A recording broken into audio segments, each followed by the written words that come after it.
everyone, my name is Kay from Chaser Chat, and I am going to be doing something a little bit different, and you'll notice that Gabe is also doing some different things here. This is a whole brand new way that we're doing our episode today because of the issues that have come up and the disaster relief efforts that have been coming to light as far as Hurricane Helene. We wanted to get some information from people who are actually boots on the ground out there in North Carolina, Florida, and everywhere else in the South to try to help out as much as possible. And down in the description box below, you'll be able to find a whole link to a bunch of different resources and relief efforts that you can either donate to, volunteer yourself, or anything along those lines. And tonight, I am actually joined by Josh Griffith, who is out you're in North Carolina, right? Yeah, that's right. All right, perfect. Yeah, he's in North Carolina. And I wanted to know, first off, how things are going, and second off, if you are doing this personally, are you with a company, and then otherwise, how people can best help, do you think? Yeah, North Carolina, Western North Carolina specifically, is just a disaster zone right now. I'm currently running a GoFundMe to try to get as much food and water up to these hard-hit areas as possible. It's just me. My fiance is helping a lot. We're just getting as much as we can up to these people that have been hit so hard by the hurricane. That's really wonderful that you guys are doing that. Where specifically in North Carolina are you? Are you all over the place right now? Everywhere. We've been everywhere from Silva to Waynesville, Asheville. We were in Crabtree, yesterday. We've been into Biltmore a little bit, all sorts of different communities. We handed out as much food as we could while we're waiting on the donation funds to come through, and then we can really get things ramped up. But I've just been all over trying to figure out who needs it the most, where we can help out. That's really awesome.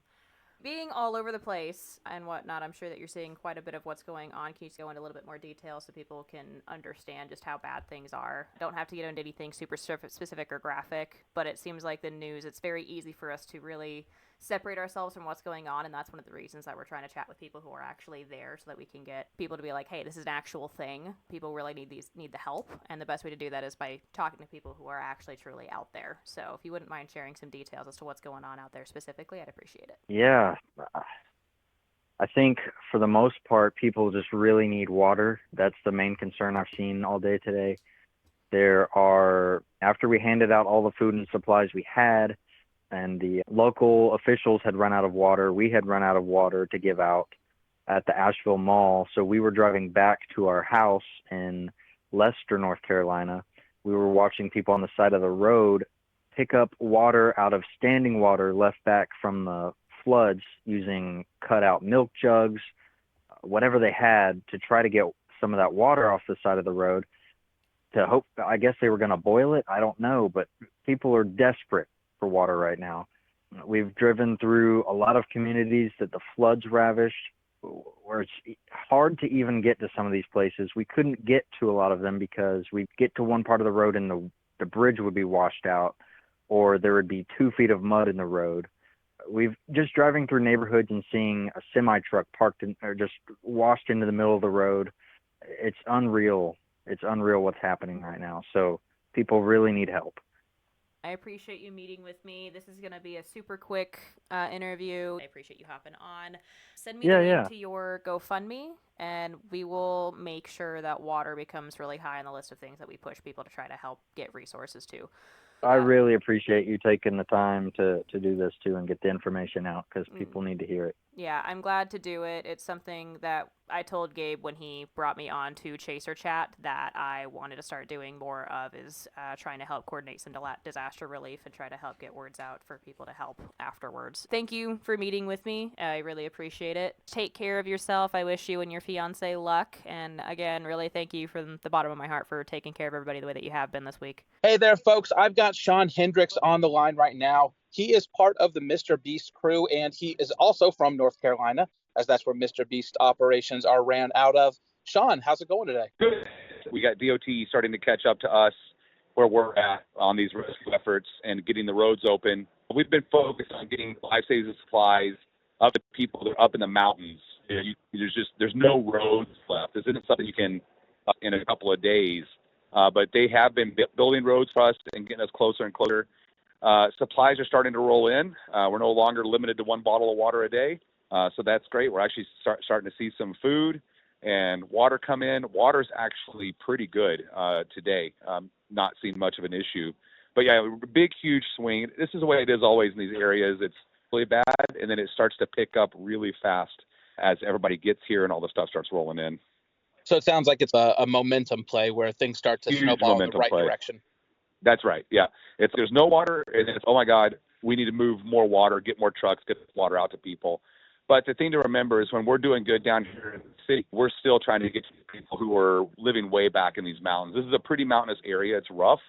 And the amount of water up here was over 30 inches. And we're talking about it carved. It's not that the road pavement's gone. The road bed's gone, right? It's now a canyon. There's not even a place to clear off, right? We're talking, I don't know, I'm speaking out of turn here. I'm not a transportation expert, but my mind to recover that Earth has been reshaped by this water flow.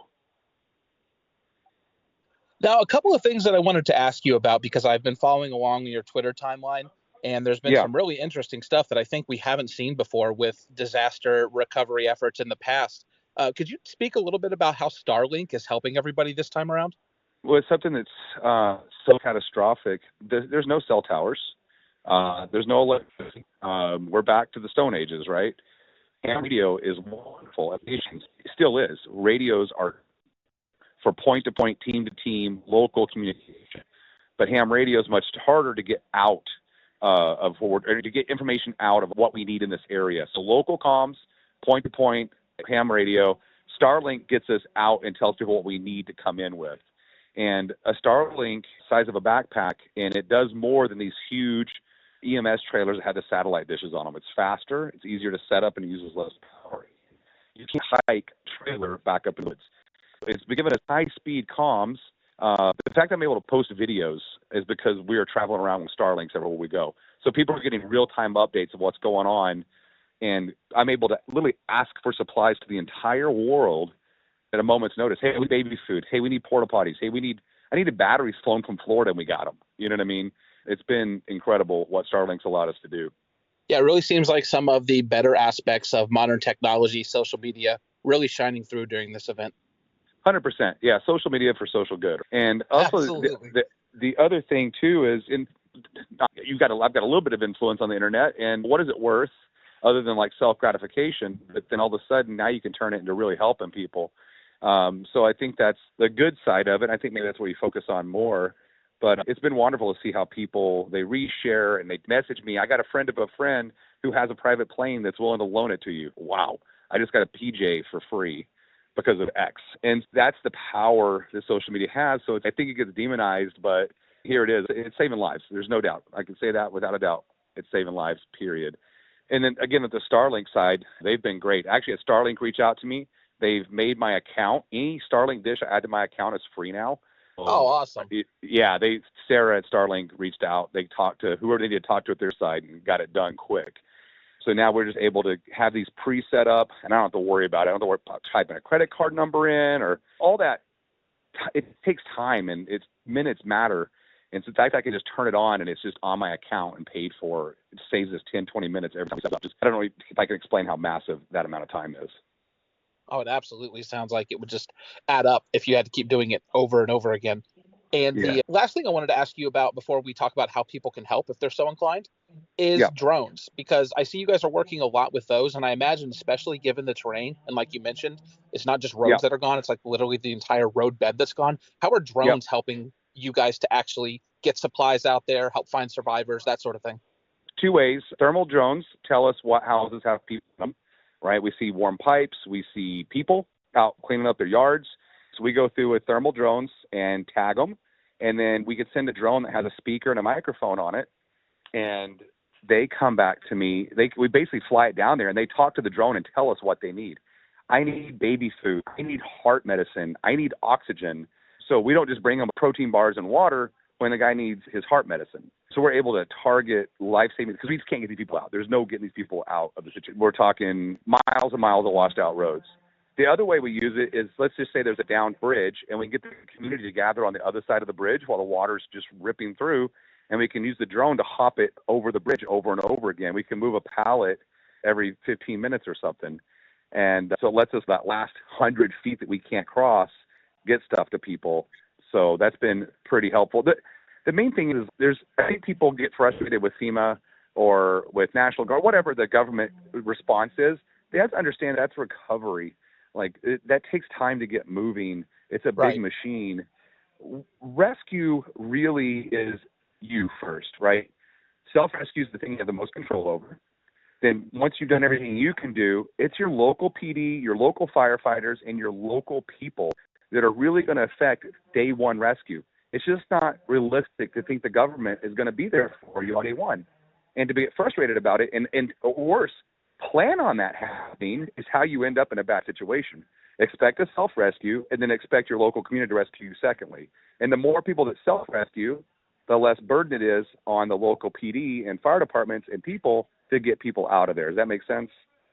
That makes perfect sense. I think that's a good lesson for everybody to keep in mind moving forward for maybe how to plan for situations like this in the future. 100%. Yep. I've never got to see a catastrophe on this level, and I'm considering myself well prepared. This changed my mind about a lot of things. I'm hearing from people that this is like biblical proportions in terms of just how devastating some of these events are to these communities. Yeah, 1 in 1,000 year. I would say it's probably more 1 in 10,000 year. You look at the amount of change to the terrain that happened. If you came out here in a year, you would say, "Oh, this canyon was formed over 1,000,000 years." I'm like, "No, buddy, that was 33 minutes on a night in September." Crazy. All right, Shawn, we know you're busy, so I won't hold you any longer. But before I let you go, could you, number one, tell people where they can find you on social media so they can continue to follow along with the efforts? And then number two, and most importantly, what they do to help right now? Someone's listening, they've got their debit card out, and they want to direct their assistance in a particular direction. Yeah, you can follow me. I'm mostly posting on X, ShawnHendrix, the Shawn Hendrix. Look for the verification because there are people out there trying to raise money under my name, and it is a scam. The way to help is Samaritan's Purse, donate to them, or to go to your local distribution centers and drop off what they're asking for. Please don't go to the store and buy cases of water if your distro center is being asked for baby food. It actually puts a burden on us to try to move all that water when we have people begging for baby food. So talk to your local distribution center, local church, whoever's doing that, and just meet the needs, meet whatever they're asking for, and really stick to what they're asking for. That'll just help. Excellent, Shawn. Thank you so much for taking some time out of your day to join us and talk to the folks that listen to Chaser Chat. You stay safe out there, and God bless all of you that are helping out with the recovery. Hey, thank you so much. Welcome back, everybody. This is Kay from Chaser Chat, and I am joined with James Brierton from the Carolina Weather Group, and we are continuing our discussions on the relief efforts for Hurricane Helene.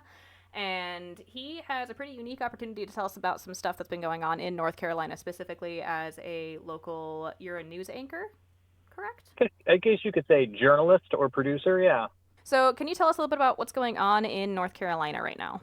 The situation that no one ever wants to come to your own backyard has come here with what is very likely to be North Carolina's deadliest and most expensive disaster. We'll wait to get that confirmed, but that seems to be how things are shaping up. The unique thing that is happening here, because I know so much of the Southeast is recovering in their own way, North Carolina and portions of our neighboring states are very mountainous. And so what we ended up having here was a predecessor rain event that came in even before the storm got here, and it just completely soaked the high country. And then when the tropical rain got here, it just had no place to go. And we ended up with a lot of communities that remained cut off from the outside world, without phone, without cellular, without internet. And some of these towns are one bridge in, one bridge out kind of places. So we've seen stories where those bridges are washed out, and without communication and without the road, there are efforts still underway to reconnect people back to civilization. Yeah, thank you for going over that with me, because I don't think really a whole lot of people understand why this is as historic as it's turning out to be. Because I personally didn't even know that there was a predecessor rain event. I thought that this was all entirely from the hurricane. And speaking from experience living in Washington, if you have rain for a long period of time, that's going to saturate the soil. That's going to cause things like mudslides, rock slides, things like that. And that alone can cause issues. And then you have a lot of lakes, rivers, streams, and just waterways there. I think I heard something about a dam collapsing as well. Yeah, the good news is as of right now, all the dams are holding, but what you heard was accurate reporting that some of the dams were feared to be imminently breaching. It has happened on more than one occasion, and each time it happens, another wave of evacuations have gone out. Probably the one that is most famous for being nearly imminently breached is the one in Lake Lure, North Carolina. This is a very small little mountain town that has built itself up around tourism. They created the dam in the 1920s in order to make a recreational lake for people to come and boat in the mountain community. And that dam is still standing, but there were fears early on that dam might breach. What has also unfortunately happened is upstream of that dam, where all this water was coming from, is another little cute town called Chimney Rock. A lot of debris from Chimney Rock flowed downstream into Lake Lure. So when you see pictures of Lake Lure on the news, down trees, pieces of homes and vehicles, a lot of that is being washed to Lake Lure from the town upstream. That's just one example of what is repeating itself across Western North Carolina. Yeah, it's very intense up over there. I mentioned it just before we started recording that I spoke with Josh Griffith, and he has been out there trying to get as much resources to people as he can through his GoFundMe. One thing that he mentioned is that there's a critical need for certain supplies that I would say that most of us take for granted on a day-to-day basis. Water, in particular, is one of those. Water and food, of course, jump to the top of the list, as does medicine. As a parent of two young kids, I'll tell you the other thing that has come into mind for me is for all the parents that are out there who need diapers or formula or things to take care of their family. While across the country, anyone can make a financial donation that is beneficial, the other thing that's happening here locally in the region is a lot of the local airports in what has essentially become known as the outside world, where I am in Charlotte, for example, people are driving supplies to drop-off locations near airports, and then it's being airlifted into the cutoff communities in the mountains via helicopter and airplane. Some of this is military coordinated, some of it is civilian coordinated, so you have both of those efforts underway. Yeah, can you tell me a little bit more about those efforts? Because like you said, some of these places are one bridge in, one bridge out. It can't be easy to access these communities at all. It's not easy to access, and we're very lucky that folks with aircraft, again, both military and civilian, have shown up to help. Part of their struggle, as I understand it, is where to land in some of these communities. We've seen the National Guard and FEMA be able to fly their larger aircraft into airports that are still operational in Asheville, but there are smaller communities outside of Asheville that either have a damaged airport or don't have an airport at all. So we've seen pictures of helicopters landing on roads or in fields just to be able to reach some of these communities. The other thing that comes to mind that has really sprung back to life in this digital age that we live in is amateur radio. Because when the cellular networks went down, when the wired internet went down, there were ham radio operators on the inside and ham radio operators on the outside. And they've been running an emergency net, as they call it, a communication two-way on the radio to help funnel information back and forth. And what that has turned into is a lot of family and friends here on the outside, where we are just outside the bubble of the disaster, are finding ways to connect with ham radio operators and then saying, I'm looking for Susie, I'm looking for Mary, they live at yada yada place. And then somebody on the inside might be able to say, oh, I'm within walking distance, or that's just a safe drive away. And somebody on the inside is able to go and check on loved ones. And I think that has been a welcomed bridge for folks in this cutoff world. I'm glad that you brought that up, because I was actually going to bring that up myself. Do you know what radio station that is specifically that people can call in, or did you mention that? Oh, sure. So outside of amateur radio, which is a hobby group that people can be licensed to operate their own handheld or desktop radios at home or on the go, there is a radio station, as you mentioned, in Asheville, North Carolina, the biggest and one of the hardest hit towns there in the mountains. I believe it's AM 570. They are a news talk radio station, as I understand it, and they have just opened up their phone lines. The same idea. They're using their over-the-air wireless analog transmitter, allowing people to call in and say, I'm James and I'm alive. I just wanted my family to know. Or I'm looking for Bob. He lives at this place. And then again, maybe a neighbor can go check on Bob, or maybe Bob hears it and calls back in, and they're using wireless technology in one form of a fashion or another to really bridge things. And I'm sure, as you guys have been exploring, a lot of storm chasers are showing up with armloads of Starlinks, which is another way to get information. Which has been super beneficial because cell service went down as well for quite a while. I know that much. I don't know if it's been restored in those areas completely, but I know that with Starlinks, they've been able to get the internet access. And since a lot of people, nowadays, phones allow you to call or text over Wi-Fi, even Androids let you do that, it's been able to help people get contact with the outside world a little bit more. And one of the things you're probably familiar with is these lovely mountainous communities don't have good cell service on a sunny day. Nope. And so when you start wiping out the towers or the power, it doesn't take much to go from one bar to no bars. And my understanding is that cell phone companies are moving in with portable mobile backup emergency transmitters. How many have been set up, how quickly or how widespread they will be, I think is still to be determined. Do you have any final little notes to chat with from your perspective as working with the local TV as a journalist? Anything that you would like people to know about from now on? The thing that comes to mind that I think we're seeing both in our newsroom and in the community is there's a lot of exposure, there's a lot of attention to this right now, which is very nice. It comes with, I think, its own mental health load for people who are watching a lot of this trauma unfold on TV or longing to reach their loved ones, and I feel that as well. The other thing that I'll just remind folks is if you can't donate now, that's okay. This will be a long and prolonged effort. Even after a lot of the TV cameras move out in the weeks ahead, these communities are not just recovering, they are rebuilding, and don't forget them in the months ahead. Definitely. I think that through the recovery efforts, North Carolina and everywhere else, we've seen a lot of the humanity just come together and try to help their fellow man, which has been wonderful. And yeah, it's exactly like James said, once the TV cameras move out and stop covering everything, there's still going to be recovery efforts going. And once the news moves on, it doesn't always cover the final aspects of things. So there's still going to be help that's needed long after the TV crews move out. Thank you very much for joining me, James. I appreciate it. Thank you very much for joining me, and we'll talk to you next time. Thanks so much for having me.